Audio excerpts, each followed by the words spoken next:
warahmatullahi wabarakatuh.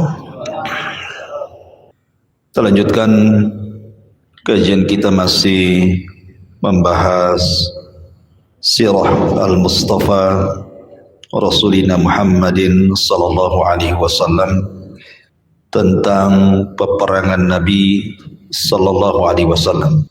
Dan kita khususkan malam ini kita akan membahas Ghazwatu Badrin, perang Badar. Namun sebelumnya kita beri mukaddimah dulu.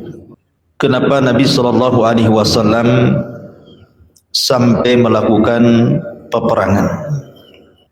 Padahal kita tahu bahwa Islam itu bukan tegak di atas perang, tetapi tegak di atas dakwah. Tetapi karena ada alasan-alasan kenapa Rasul sampai kemudian diperintahkan Allah Subhanahu wa taala untuk berperang. Karena ketika Rasul hijrah dari Mekah ke Madinah, permasalahan Rasul dengan orang-orang Quraisy itu tidak berhenti, di mana orang-orang Quraisy itu tetap menanamkan permusuhan dengan Nabi.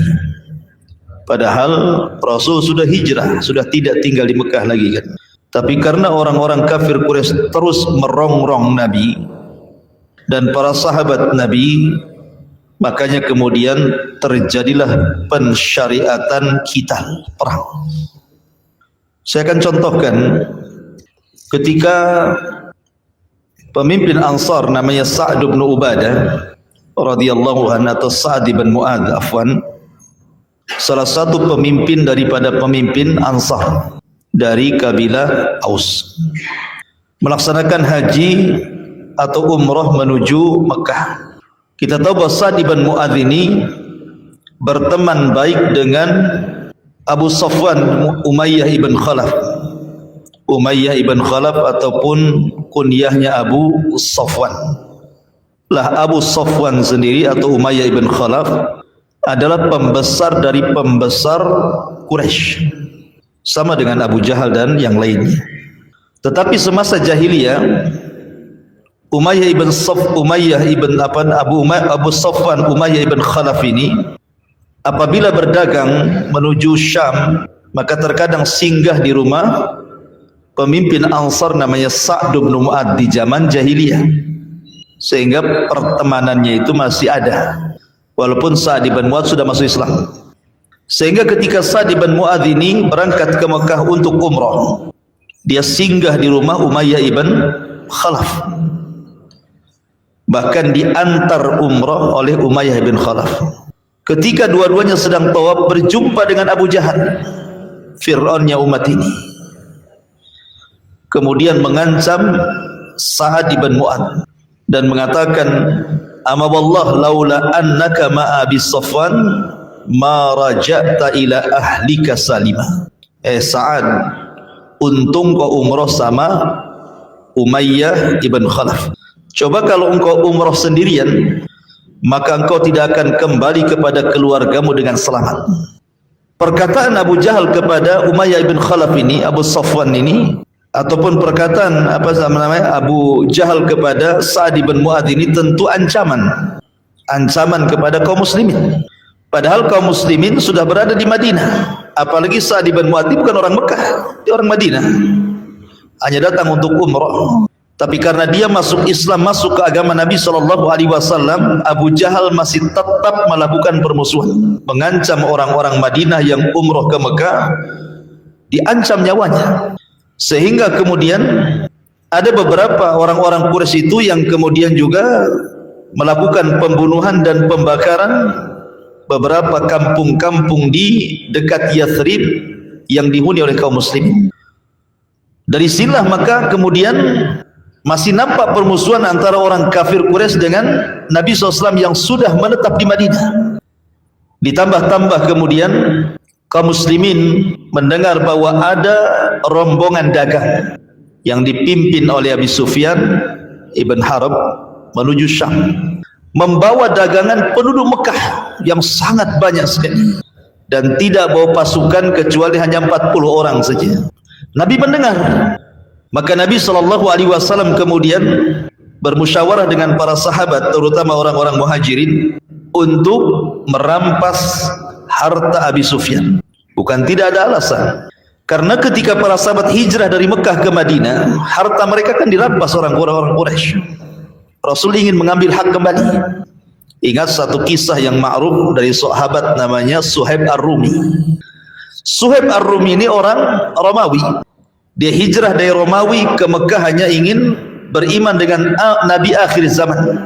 Karena dia mendengar dari uskup-uskup di sana bahwa akan muncul seorang nabi. Berangkatlah Suhaib Ar-Rumi dari Romawi menuju Mekah dan belakangan berjumpa dengan Rasul dan masuk Islam. Suhaib Ar-Rumi ini orang kaya, pandai berdagang. Lambat laun tinggal di Mekah itu rupanya menjadikan dia orang kaya di Mekah. Ketika dia hijrah dari Mekah ke Madinah, dihadang oleh tentara Quraisy di jalan.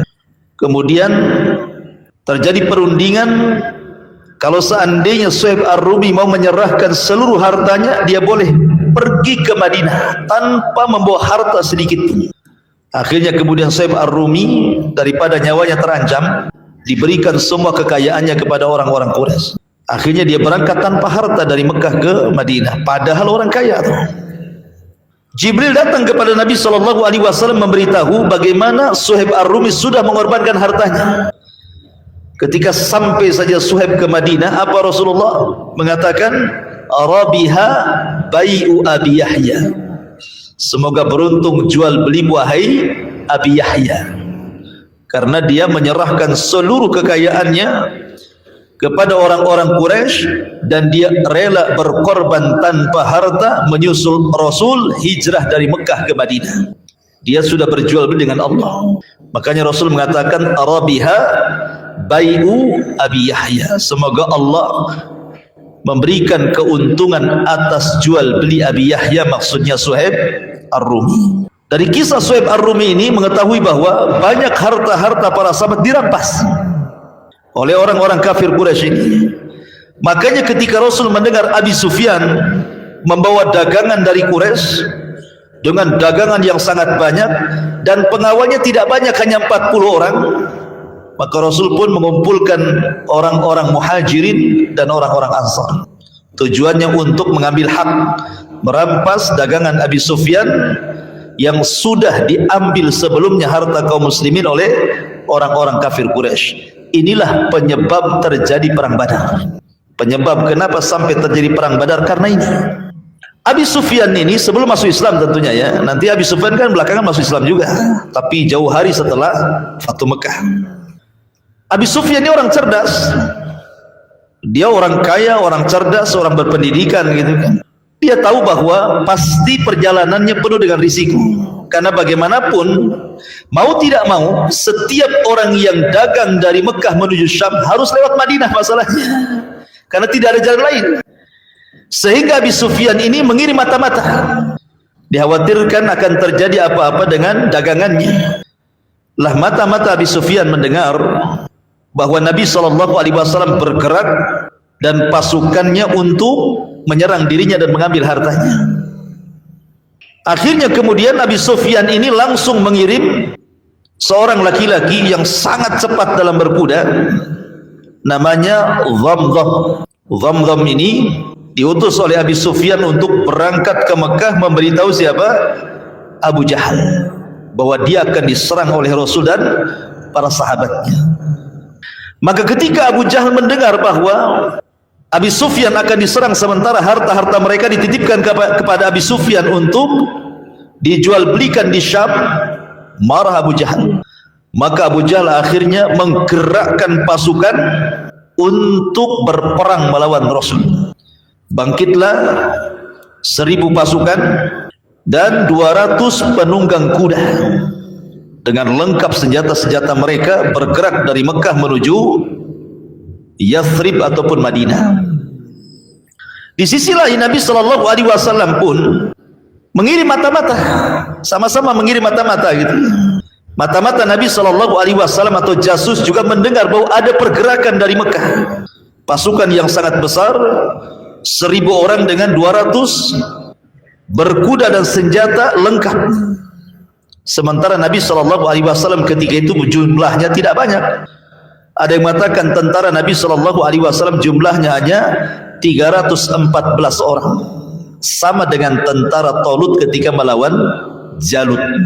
Hanya 314 orang sampai 340-an, antara sekitar itu, dan 2 penunggang kuda serta 60 ekor unta.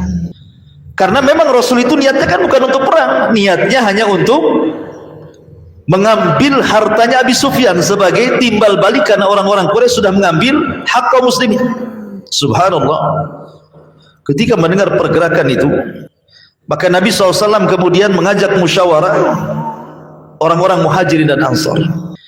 Rupanya pasukan dalam perang Badar itu lebih banyak orang-orang Ansar dibandingkan orang-orang Muhajirin. Padahal yang punya kepentingan siapa? Muhajirin kan? Tapi karena solidaritas yang sangat kuat, justru orang Ansar lebih banyak pasukan yang ingin ikut perang dalam Badar dibandingkan orang-orang Muhajirin. Lihat bagaimana kekuatan persaudaraan orang-orang Ansar terhadap Muhajirin, luar biasa. Ma'asyiral muslimin yang dimuliakan Allah Azza wa Jalla. Kenapa Nabi SAW tidak membawa pasukan banyak? Karena sekali lagi niatnya bukan untuk perang, sehingga Rasul tidak mewajibkan para sahabat untuk ikut. Sementara orang-orang Mekah ini memang diwajibkan perang sama Abu Jahal kan itu, sehingga semua kabilah terlibat kecuali Abu Lahab. Nggak ikut dia, mengecut Abu Lahab. Tetapi dia menyewa preman-preman untuk menggantikan dirinya, dan kabilah Bani Adi tidak ikut, kabilahnya Umar bin Khattab radhiyallahu anhu. Tapi selain ini semua kabilah Quraisy ikut, termasuk yang ikut di dalamnya adalah menantu Rasul, ikut dalam barisan Abu Jahal. Siapa? Abul As Ibnu Rabi, suami daripada Zainab putri Nabi SAW, ikut terlibat karena ketika itu masih kafir, dipaksa ikut perang, sehingga Zainab itu ketar-ketir namanya memerangi bapaknya. Yang satu dia melihat suaminya, sisi lain harus melihat ayahnya. Dua-duanya khawatir kan gitu ya. Ma'asyiral muslimin yang dimuliakan Allah Azza wa Jalla. Intinya bahwa secara kekuatan dari pihak Nabi SAW dipimpin oleh pertama Nabi SAW, yang kedua Hamzah ibn Abdul Muttalib, yang ketiga Abu Bakar Siddiq radhiyallahu an, yang keempat Umar bin Khattab radhiyallahu an, dan yang terakhir Ali bin Abi Thalib. Ini pemimpin-pemimpin Islam dalam perang Badar. Adapun dari kubu orang-orang Quraisy, pertama Abu Jahal Amr ibn Hisham atau dikenal dengan Abul Hakam, kemudian Utbah ibn Rabi'ah, kemudian Umayyah ibn Khalaf. Kemudian secara kekuatan pasukan, kaum muslimin hanya membawa 314 orang sampai 340 orang dan 2 kuda, 2 penunggang kuda. Sementara dari pihak orang-orang Quraisy 1000 pasukan dan 200 penunggang kuda. Tapi subhanallah, Allah Subhanahu wa taala memberikan kemenangan. Justru yang syahid dari kaum muslimin hanya 14 orang, tetapi yang mati konyol dari orang-orang kafir sebanyak 70 mati dan 70 tertawan. 70 mati dan 70 tertawan. Bagaimana kisah peperangannya? Ini yang menarik, kita akan kaji. Ma'asyiral muslimin yang dimuliakan Allah Azza wa Jalla. Setelah kita tahu sebab kenapa terjadi peperangan, jadi sebabnya sekali lagi ingin mengambil harta Abi Sufyan, tetapi malah terjadi peperangan. Perang ini disebut Badar. Kenapa disebut Badar? Badar itu satu tempat yang di situ banyak sumur, di situ banyak pohon kurma, di situ banyak pohon-pohon yang lainnya, dan ada beberapa rumah yang tinggal di situ, sementara dikelilingi oleh bukit dan gunung. Ya mungkin semacam tempat istirahat lah. Kalau kita ini mungkin mau rekreasi gitu ya, tempat-tempat rekreasi kan, memang tempatnya nyaman gitu ya, karena di situ banyak sumur, sementara di sana kan memang susah air gitu ya. Di situ banyak pohon kurma, ada pohon-pohon lain, ada beberapa rumah dikelilingi bukit gitu kan. Dan itu memungkinkan kalau seandainya Rasul dan para sahabatnya berhasil mengepung Abi Sufyan. Mereka tidak bisa kemana-mana, kan dikelilingi bukit masalahnya. Tapi karena Abi Sufyan cerdas, dia kemudian rutenya dipalingkan tidak ke situ tetapi lewat ke pinggir lautan, makanya dia selamat. Sehingga dagangan tidak sampai kemudian diambil oleh Rasul dan para sahabatnya. Yang ada kemudian datang pasukan dari Mekah yang dipimpin oleh Abu Jahal. Nabi SAW sebelum perang bermusyawarah dengan para sahabatnya. Di antaranya adalah Nabi SAW meminta pendapat orang-orang Ansar. Karena kalau orang Muhajirin itu kan tidak perlu diragukan lagi kesetiaannya. Mereka sudah lelah mengikuti Rasul bagaimana hijrah mereka ke Habasyah, kemudian hijrah mereka ke Madinah.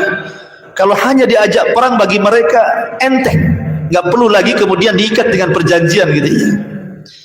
Tapi orang-orang Ansar kan berbeda dengan orang Muhajirin. Mereka tidak merasakan bagaimana peritnya permulaan dakwah Rasul di Mekah. Makanya Rasul meminta pendapat mereka, bagaimana menurut mereka tentang perang ini, dilanjut atau tidak. Lah Nabi SAW ketika itu meminta pendapat para sahabat. Berdirilah Abu Bakar Siddiq radhiyallahu anhu. Intinya Abu Bakar Siddiq ikut saja kemauan Nabi. Kalau Nabi SAW ingin perang, perang. Kalau Nabi SAW ingin pulang ke Madinah, balik lagi ke Madinah. Tapi Nabi SAW terus meminta pandangan orang-orang Ansar. Belum ada yang bangkit masalahnya. Sementara orang-orang Muhajirin, Abu Bakar sudah berikan pandangannya, kemudian sahabat yang lain berikan pandangannya, dan semua mengikuti Nabi. Tetapi kemudian dari Ansar bangkitlah pemimpin mereka, Sa'd bin Mu'adz. Kemudian mengatakan, kayaknya wahai Rasul, engkau menginginkan kami. Kata Sa'd bin Mu'adz, kami mengikuti saranmu. Seandainya kita harus melewati sebuah lautan untuk bertempur, asal bersamamu kami siap menyeberanginya. Maka melihat Rasul semangatnya orang-orang Ansar, semangatlah Nabi SAW. Memang harus berperang. Maka di malam hari ketika terjadi peperangan, subhanallah, Allah Subhanahu wa taala menjelaskan ketika itu yang namanya orang tidak pernah perang, ikhwan, wajar. Ada ketakutan dari kaum muslimin kan. Namanya tidak pernah perang, dan ini perang perdana. Sehingga ada manusiawi, mereka ada sedikit ketakutan. Dan itu digambarkan dalam Al-Qur'anul Karim surah Al-Anfal. Kama akhrajaka rabbuka min baitika bil haqq wa inna fariqan minal mu'minina lakarihun. Yujadilunaka fil haqqi ba'dama tabayyana ka'annama yusaquna ilal mauti wa hum yanzurun. Wa idh ya'idukumullahu ihdat ta'ifataini annaha lakum wa tawadduna anna ghayra dhati syaukati takunu lakum wa yuridullahu an yuhiqqal haqqa bi kalimatihi wa yaqta'a dabiral kafirin liyuhiqqal haqqa wa yubtilal batila walau karihal mujrimun. Sebagaimana Tuhanmu menyuruhmu wahai Muhammad, pergi dari rumahmu dengan kebenaran.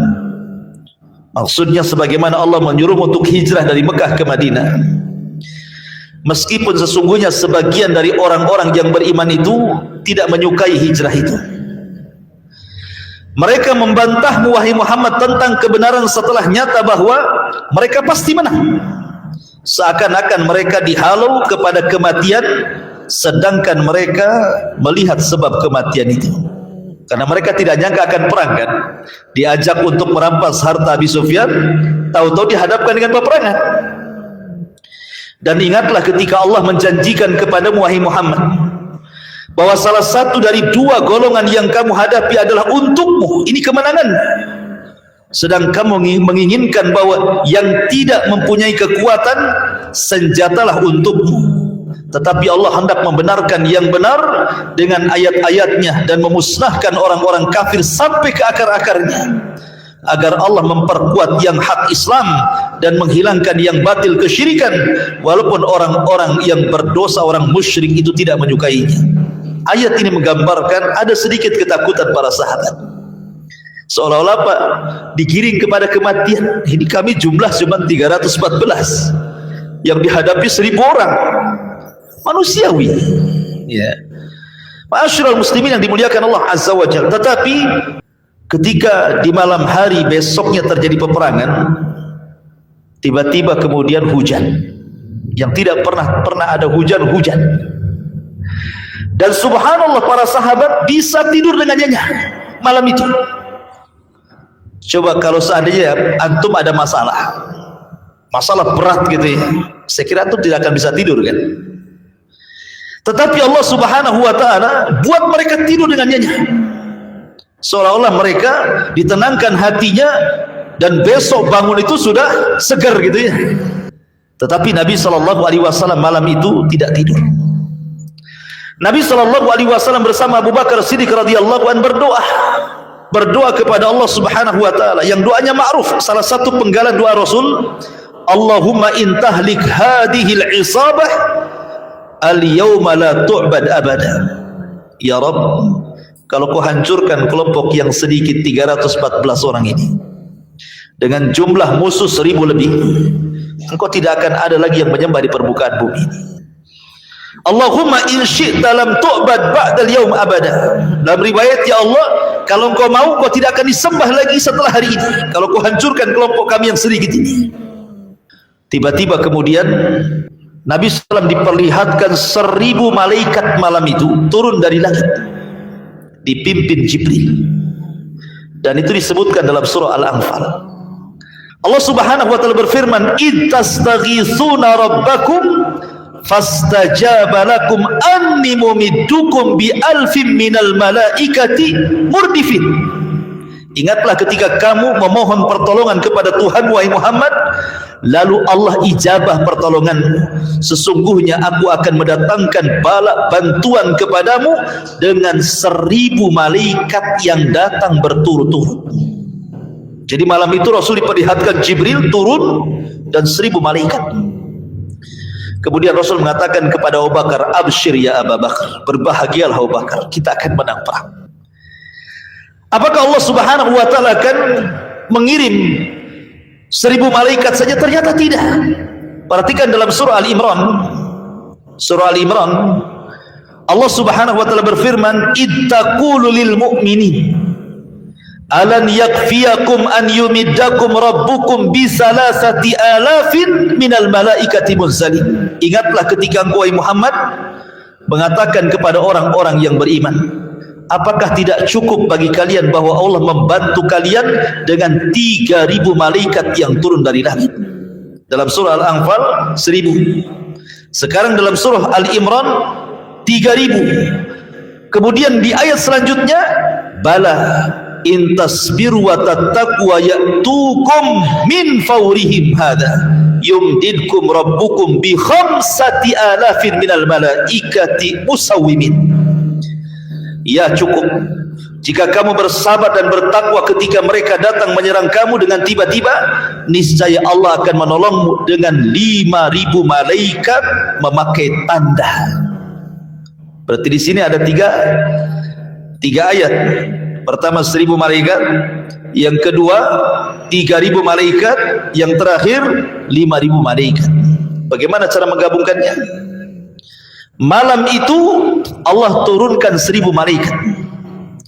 Di awal peperangan Allah tambah 2000 menjadi 3000 malaikat. Di tengah-tengah peperangan Allah tambah lagi 2000 menjadi 5000 malaikat. Jadi jumlah malaikat yang menolong Rasul di perang Badar itu semuanya 5000. Dipimpin langsung oleh pemimpin malaikat Jibril, membawa kuda yang bernama Haizum. Kudanya Jibril itu namanya Haizum. Makanya dalam peperangan itu Jibril mengatakan, "Kaidum Haizum, Kaidum Haizum," begitu ya. Berlalilah wahai Haizum, berlalilah wahai Haizum. Subhanallah. Kalau sudah perang dibantu oleh malaikat, mana bisa menang? Jibril lagi, jangankan mereka, negeri Sodom dihancurkan oleh Jibril dengan satu sayap. tinggal dicongkel saja negerinya, kemudian ditarik ke langit, dihujani meteor, kemudian ditumpahkan lagi ke bumi dan sekarang jadi laut mati. Itu satu Jibril saja ya. Mana bisa mengalahkan perang dengan 1000 malaikat dipimpin pula sama Jibril. Awalnya kaum muslimin sudah ketakutan kan? Kenapa? 315, 314 atau sampai 340 melawan 1000 lebih. Tapi ketika mendengar ada kabar gembira mereka akan dibantu malaikat, semangat kaum muslimin. Apalagi malam itu diberikan mukjizat, mereka bisa tidur dengan pulas. Ma'asyiral muslimin yang dimuliakan Allah Subhanahu wa taala. Intinya bahwa ketika betul-betul kemudian Nabi SAW memilih tempat dekat sumur dan menguasai sumur, itulah menangnya Rasul karena menguasai sumur. Mereka bermarkas di dekat sumur, sementara orang-orang Quraisy itu mereka jauh dari sumur. Kalau seandainya mereka kehabisan air, kehausan mereka kan. Dan itu strategis Nabi SAW, saran dari seorang Ansar. Ketika pasukan sudah berhadap-hadapan, ikhwan, biasa perang dulu kan beda dengan perang sekarang. Kalau perang sekarang ini pelurunya kemana, orang yang nembaknya di mana. Kadang-kadang dari kantor saja ya nerbangkan drone gitu ya. Kalau dulu hadap-hadapan, sekarang nggak jelas musuhnya mana, sehingga nampak keberaniannya. Mereka hadap-hadapan, pedang dengan pedang, panah dengan panah, tombak dengan tombak, menunjukkan itu keberanian luar biasa gitu ya. Lah kebiasaan perang zaman dulu itu ada istilah mubarozah. Jadi ketika berhadapan musuh tidak langsung main serang, tidak. Mereka ada adat yang disebut dengan mubarozah. Mubarozah itu artinya sebelum perang, mana jagoanmu, keluarkan. Nih jagoanku. Nanti sesama jagoan ini kelahi sampai mati. Baru setelah itu perang besar. Lah ketika itu orang-orang musyrik mengeluarkan 3 pendekar mereka. Yang pertama Utbah, yang kedua Syaibah, dan yang ketiga Al-Walid ibn Utbah. Ini pendekar-pendekarnya orang-orang kafir Quraisy. Kemudian dari pihak kaum muslimin, Rasul keluarkan pertama Ubaidah ibn Haris, yang kedua Hamzah Asadullah, dan yang ketiga Ali bin Abi Thalib radhiyallahu anhu. Subhanallah, di awal mubarazah ini Hamzah berhasil membunuh Syaibah dan Ali berhasil membunuh Al-Walid. Kemudian terakhir Ubaidah ibn Haris berhasil membunuh Syaibah, Utbah. Lah dari sini menunjukkan bahwa di awal peperangan kaum muslimin sudah menang. Karena bagaimanapun ini kalau jagoan-jagoan mati ini sedikit banyak itu membuat ciut masalahnya. Makanya ketika Talut melawan Jalut, ketika itu kan pasukan Talut itu banyak. Cuman karena tidak sukses ujian ketika melewati sungai, kata Talut, jangan minum banyak-banyak, kecuali hanya 1 telapak tangan saja. Tetapi kebanyakan tentara yang ribuan itu malah karena udah lama berjalan, minum pula banyak-banyak gitu ya. Lemas, mereka tidak sanggup jalan. Sehingga yang berhasil mengikuti Talut itu hanya 314 orang dari ribuan pasukan itu. Ketika melihat pasukan Jalut yang gede-gede raksasa itu, ciutlah pasukan Talut ini. Padahal ini sudah orang pilihan nih. Gimana orang-orang yang bukan pilihannya kan itu? Akhirnya Talut mengatakan, siapa yang bisa mengalahkan Jalut, maka dia akan kunikahkan dengan putriku. Mikir juga gitu. Ya kalau menang, kalau kalah bukannya nikah, matilah kan itu. Akhirnya kemudian dikasih lagi hadiah yang lain. Bukan hanya kunikahkan dengan putriku, kata Talut, tetapi dia berhak mewarisi tahtaku. Tetap tidak ada yang mau juga. Rupanya ada anak muda yang paling kecil namanya Daud, yang belakangan akan jadi nabi. Nabi Daud paling kecil di dalam tentara Talut itu. Dia orang miskin, kerjanya gembala kambing, tapi dia punya keahlian melempar serigala dengan batu. Dan kalau dia sudah melempar serigala dengan batu, mesti mati serigala itu. Itulah keahlian Nabi Daud. Akhirnya kemudian Daud langsung berdiri itu, saya siap menghadapi Jalut. Di tangannya ada batu yang biasa dilempar untuk serigala yang suka ganggu kambingnya itu. Jadi ketika berhadap-hadapan, Daud hanya lempar batu saja, ceter kena kepalanya, mati Jalut. Belum bertarung belum ada, Daud sudah melempar batunya, kena kepalanya, mati. Ketika Jalut mati ini, ciut tentara Jalut ini. Padahal tentara Talut tidak banyak. Mungkin karena melihat gimana anak kecil bisa mengalahkan jagoan yang paling ditakuti Jalut, gimana pasukan yang lainnya, kan mungkin pikirnya seperti itu kan. Makanya kemudian Allah menangkan tentara Talut dan berhasil mengalahkan Jalut hanya dengan membawa 314 orang saja. Kam min fi'atin qalilatin khalabat fi'atan katsiratan biidznillah. Berapa banyak kelompok kecil mengalahkan kelompok besar, semua karena izin dari Allah Subhanahu wa taala. Lah kembali ke perang Badar. Perang Badar pun sama. Tentara kaum muslimin hanya 300 lebih. Tentara orang kafir lengkap dengan senjata, lengkap dengan pasukan kuda, lengkap dengan pasukan jalan, dan jumlah mereka 1000 lebih.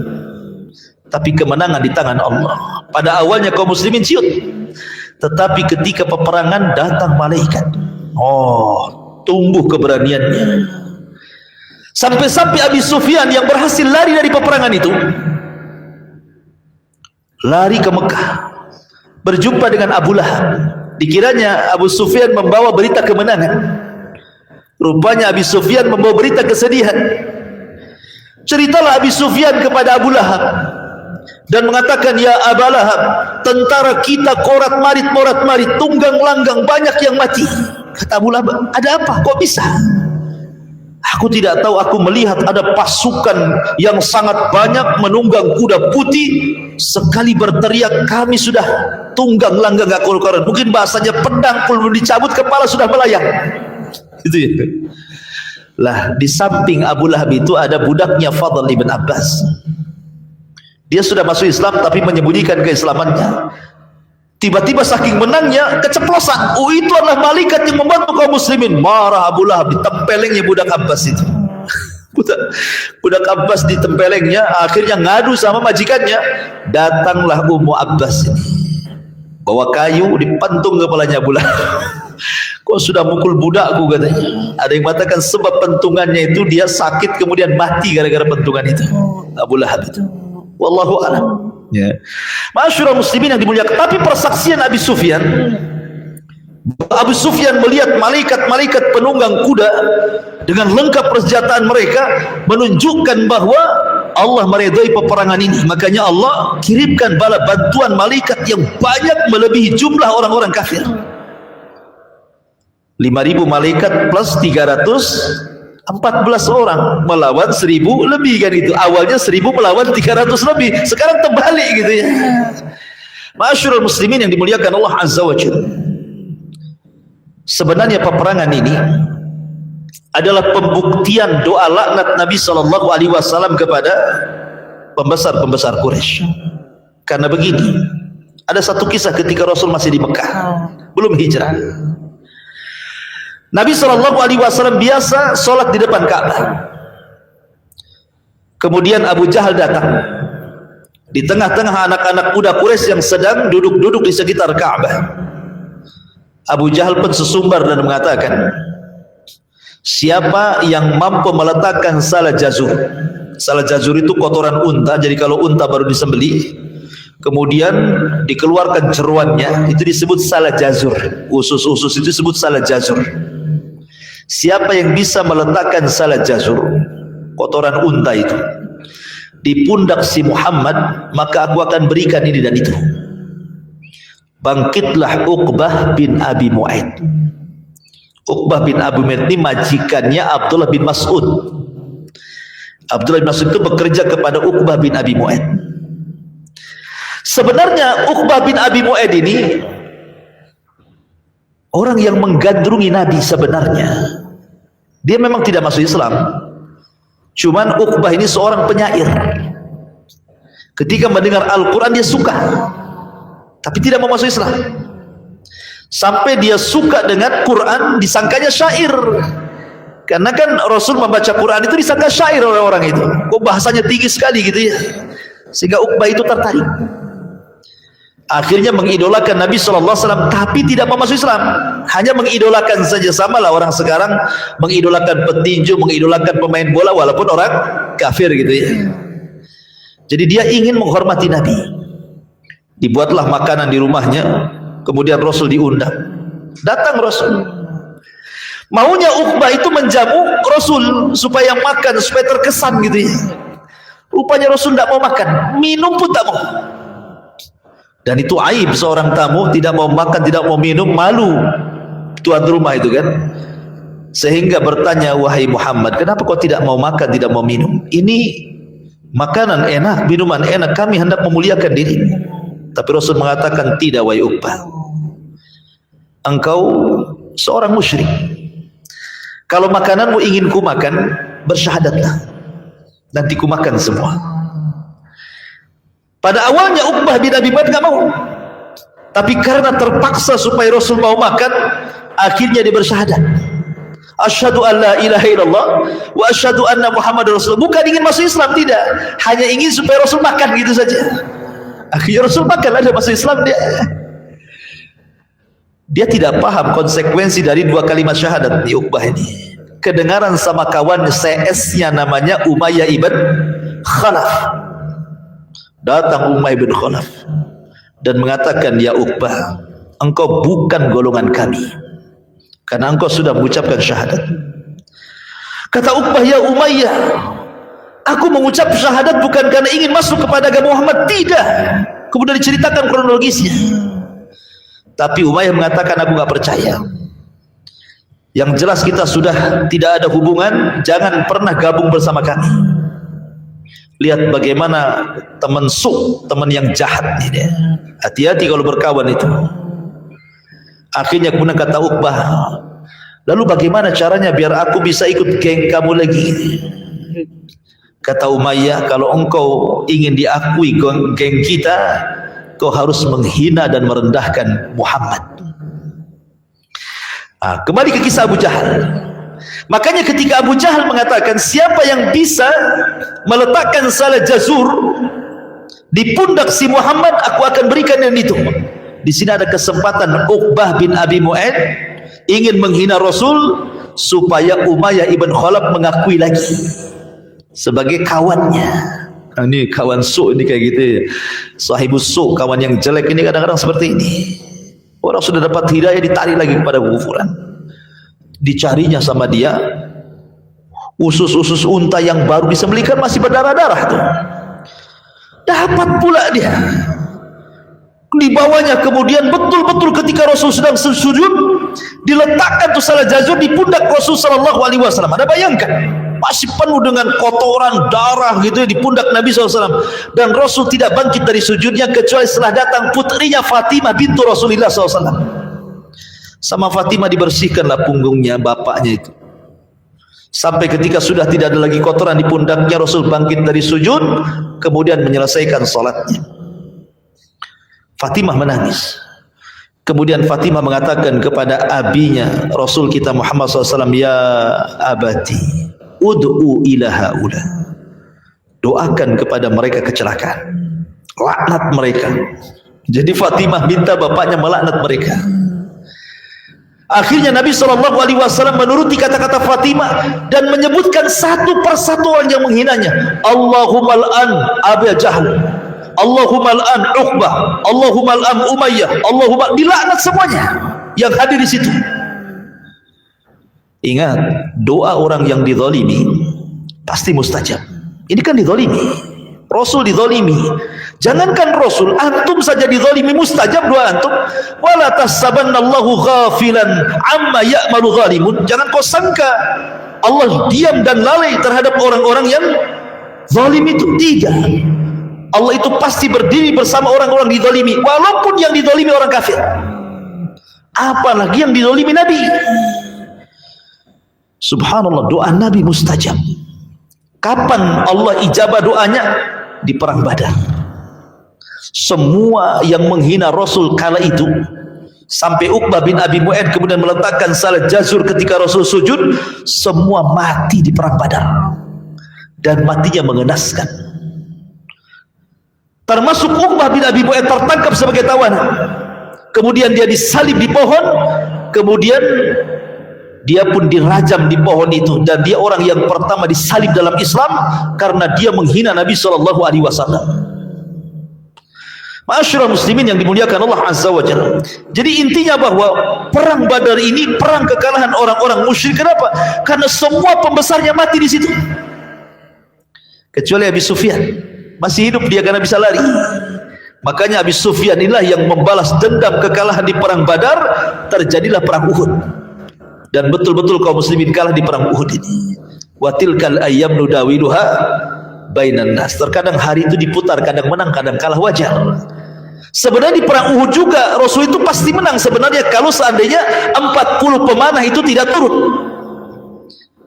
sehingga bermaksiat akan ucapan Nabi SAW, jangan turun apapun yang terjadi. Tapi karena melihat ghanimah mereka turun. Malaikat yang hendak membantu pergi lagi, maka mengalami kekalahan di perang Uhud. Nah, nanti ceritanya panjang perang Uhud. Kita kembali ke perang Badar. Intinya bahwa perang Badar ini dimenangkan salah satunya karena juga Rasul dizalimi orang-orang itu, dan Rasul mendoakan laknat dan Allah ijabah di perang Badar. Taib. Kematian pemimpin orang-orang kafir Quraisy siapa? Abu Jahal. Abu Jahal ini mati dihinakan karena dibunuh oleh anak kecil. Seorang jenderal dibunuh sama anak kecil.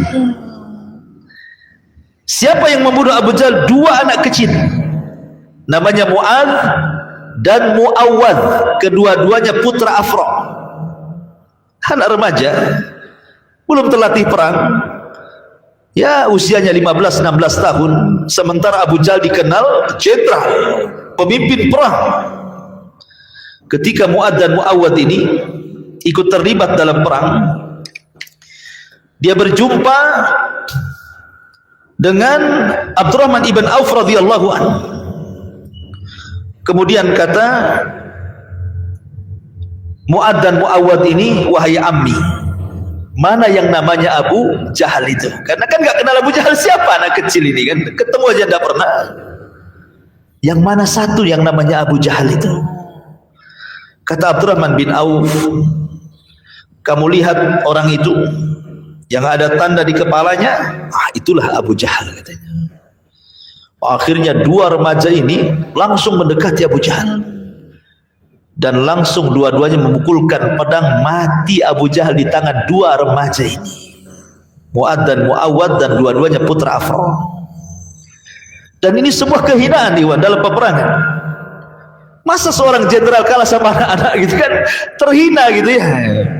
Harusnya jenderal lawan jenderal lah kan itu. Masa jenderal lawan sama anak-anak, kalah pula kan itu. Itu menunjukkan kehinaan dalam sebuah peperangan. Dihinakan oleh Allah Subhanahu wa taala Abu Jahal, dan ini bukti ijabah doa Nabi SAW ketika melaknat Abu Jahal, ketika menyuruh Uqbah untuk meletakkan salah jajur di pundak Rasul saat sujud. Ma'asyiral muslimin yang dimuliakan Allah Subhanahu wa taala. Maka akhirnya terjadilah perang Badar yang luar biasa, dan Allah Subhanahu wa taala menangkan dalam perang ini sehingga berhasil membunuh orang kafir 70 orang mati konyol, kemudian yang 70-nya tertawan. Tapi orang-orang yang beriman tidak banyak, hanya 14 orang saja yang mati syahid. Lalu apa yang terjadi setelah penawanan yang 70 orang ini? Celakanya lagi, dari 70 orang yang ditawan ini kembali bahwa menantu Rasul ada di situ ketahuan. Abul As bin Rabi ikut tertawan. Ya. Tapi Zainab di Mekah mendengar Rasul ayahnya menang, senang dia. Cuma satu sisi suaminya ketahuan gitu ya, sedih lagi kan itu. Apalagi ketika itu Nabi SAW meminta pendapat para sahabat. Di situ ada Abu Bakar, di situ ada Umar, di situ ada Abdullah ibn Rawahah. Bagaimana cara memperlakukan kita dengan tawanan ini? Katanya Abu Bakar, ya Rasul, di antara tawanan-tawanan itu kan masih ada kerabat kita. Sebaiknya jangan dibunuh, ditebus saja. Umar beda lagi, Rasul, nggak ada hubungan kita dengan mereka, karena mereka sudah memerangi Allah dan Rasulnya, penggal leher mereka. Abdullah ibn Rawaha berpendapat juga sebaiknya kita bawa saja tawan ini ke atas gunung, kita bakar semua sampai mati. Jadi antara Umar dengan Abu Ubaidah setuju dibunuh tapi dengan cara yang berbeda gitu ya, kecuali Abu Bakar lembut. Makanya kemudian Nabi SAW tidak menjawab, cuma Nabi SAW memuji Abu Bakar, Umar dan Abdullah ibn Rawaha. Apa kata Nabi SAW kepada Abu Bakar?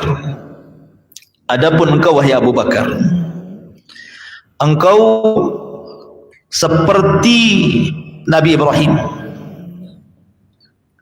di mana Nabi Ibrahim itu mengatakan di dalam Al-Quranul Karim tentang pujian kepada bapaknya. Ibrahim itu kan mendoakan bapaknya untuk diampuni dosanya kan, tapi Allah tolak setelah tahu bahwa bapaknya mati kafir. Artinya bahwa Ibrahim itu ada kelembutan untuk memaafkan kan. Makanya kemudian Rasul mengatakan, Abu Bakar engkau seperti Ibrahim, Umar kau seperti Nuh. Kenapa Nuh? Karena Nuh mendoakan kecelakaan dan mengatakan Rabbi la tadar alal kafirina minal ardi dayyar. Ya Rabb, jangan kau sisakan jiwa orang kafir kecuali kau binasakan. Nah, kamu seperti Nuh, kamu seperti Ibrahim kata Nabi kan. Tapi kemudian belakangan ide Abu Bakar yang diambil oleh Rasul, walaupun sebenarnya ide Umar dikuatkan oleh wahyu. Turun ayat, maka nalin Nabi, tidak layak bagi Nabi itu an yakuna asra, untuk memiliki tawanan. Tidak boleh bagi Nabi itu punya tawanan. Maknanya bahwa harus dibunuh semuanya gitu ya. Jadi Allah menguatkan pendapat Umar, tetapi Rasul memilih pendapat Abu Bakar, karena penguat Al-Quran ini belakangan setelah Rasul mengambil pendapat Abu Bakar masalahnya. Ketika itu kemudian Nabi SAW membuat peraturan pertama tebusan. Kalau bisa nebus, tebus. Kalau tidak bisa ditebus, 2. Kalau dia bisa baca tulis, maka mereka harus mengajari anak-anak kaum muslimin baca dan tulis. Kalau mereka tidak bisa baca tulis dan tidak bisa ditebus, jadi budak dia. Maka berbondong-bondonglah dari Mekah itu bawa tebusan. Masalahnya Zainab bukan orang kaya. Sementara Abul As ibn Rabi sendiri tidak ada yang membantu dari Quraisy, karena tahu bahwa istrinya adalah anak Rasul. Akhirnya Zainab hanya bisa pasrah. Tapi dia melihat kalung yang dihadiahkan oleh Khadijah saat pernikahan dia dengan Abil As, dia titip kepada adiknya. Kalung itu tolong sampaikan kepada bapakku, maksudnya Rasulullah, aku hanya bisa menebus suamiku dengan ini. Berangkat adiknya Abul As ibn Rabi ke Madinah, kemudian menemui sahabat dan mengatakan, sampaikan kepada Rasul ini tebusan untuk Abul As ibn Rabi. Dibawalah oleh Rasul ke sahabat di hadapan Rasul. Ya Rasulullah, ada tebusan untuk Abul As ibn Rabi. Kaget, kenapa? Karena istrinya anaknya. Kemudian Rasulullah SAW paham Zainab tidak bisa nebus, dia nggak punya duit. Sehingga Rasul bertanya, mana tebusannya? Kemudian diambillah satu kresek, mungkin bahasa kita gini, satu kantong. Ketika diambil isi kantong itu rupanya kalung. Rasul SAW tahu itu kalung siapa? Itu kalung istrinya Khadijah, yang dihadiahkan kepada Zainab waktu menikah dengan Abul As ibn Rabi. Sehingga Rasulullah SAW teringat lagi dengan Khadijah, istri yang dicintainya. 1 tahun Rasul sedih, makanya tahun kematian Khadijah disebut Abul Hazni, tahun kesedihan. Jadi Rasul tiba-tiba menangis. Dia teringat dengan Khadijah, teringat dengan Zainab. Sehingga sahabat kemudian bertanya, ada apa dengan engkau wahai Rasul? Kenapa kau menangis? Maka Nabi SAW kemudian memberitahu kalung yang di tangannya. Tahukah apa ini? Sahabat mengatakan, itu kalung wahai Rasul. Ya, tahukah sejarahnya? Hadzal iqdu, kata Rasulullah, ahdat Khadijah li Zainab yauma zafafiha. Ini kalung, kata Rasulullah, Khadijah menghadiahkan kepada Zainab saat dia menikah dengan Abul As ibn Rabi. In syi'tum, kata Rasul, kalau kalian mau. Saya tidak memaksa kalian, kalau kalian mau, kembalikan kalung ini kepada Khadijah, lepaskan suaminya kalau kalian mau. Rasul tidak memaksa para sahabat, tapi kalau enggak mau ya enggak usah dilepaskan. Kalau memang seimbang tebusannya, kembalikan. Kalau tidak seimbang, minta tambah. Tapi tentu tidak mungkin para sahabat tega dengan anaknya Rasul, kan begitu. Maka sahabat mengatakan, terserah anda wahai Rasul. Akhirnya kemudian kalung itu dikembalikan kepada adiknya Abul As untuk dikembalikan kepada Zainab. Syaratnya satu, Abul As ibn Rabi dibebaskan, tetapi sesampainya di Mekah Zainab harus dipulangkan ke Madinah, karena ketika itu turun ayat haramnya seorang musyrik menikah dengan wanita muslimah. Akhirnya Abul As pulang.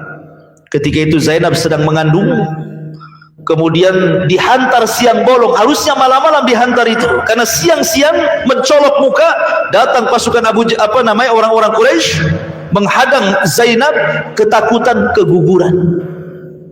Kemudian balik lagi, baru malam harinya diantarkan. Sebab itulah Zainab sering sakit-sakitan. Ya. Rupanya Abul As ibn Rabi ini tertangkap 2 kali. Setelah kalah di Badar, kemudian dia berniaga ke Syam, pulangnya ketangkap lagi oleh kaum muslimin. Ketika ketangkap itulah Zainab melindungi. Kemudian Rasul memaafkan, dipulangkan bersama dagangannya. Setelah dipulangkan ke Mekah, dagangan-dagangan orang Quraisy, dia pun kembali ke Madinah. Kemudian dia masuk Islam. Setelah dia masuk Islam tidak lama dengan Zainab, Zainab pun meninggal dunia. Karena sedih karena kematian Zainab, Abul As setahun setelahnya menyusul Zainab, meninggal juga. Dan dua-duanya percontohan suami istri yang sangat mencintai dua-duanya, sampai di masa kafir, sampai di masa Islam. Dan di sini ada faedah fikih bahwa kalau dulu ada orang kafir yang menikah, anggaplah bukan orang ahli kitab, orang Hindu kah, orang Buddha, sudah menikah, kemudian dua-duanya masuk Islam, tidak perlu ada pernikahan baru, sudah dianggap sah. Dalilnya di sini Abul As dengan Zainab, kan? Abul As musyrik. Dalam Islam dilarang, tidak boleh laki-laki musyrik menikah dengan wanita muslimah. Tapi ketika Abul As masuk Islam, Rasul tidak mengadakan pernikahan baru, dan sudah jadi suami istri sampai dua-duanya meninggal dunia. Ma'asyiral muslimin yang dimuliakan Allah Subhanahu wa taala. Itu diantara beberapa cuplikan dari perang Badar. Masih berlanjut perang Badar ini karena masih banyak kisah-kisah yang menarik. Cuman waktunya juga sudah hampir jam 9. Saya kira saya cukupkan sampai di sini. Mudah-mudahan ada manfaatnya. Silahkan kalau ada yang mau bertanya, kita buka tanya jawab sebentar. Mungkin yang nonton di YouTube juga mungkin ya. Silahkan tulis di kolom komentar kalau mau bertanya. Tapi jangan yang sulit-sulit ya. Yang mudah saja biar enak jawabannya. Wallahu a'lam.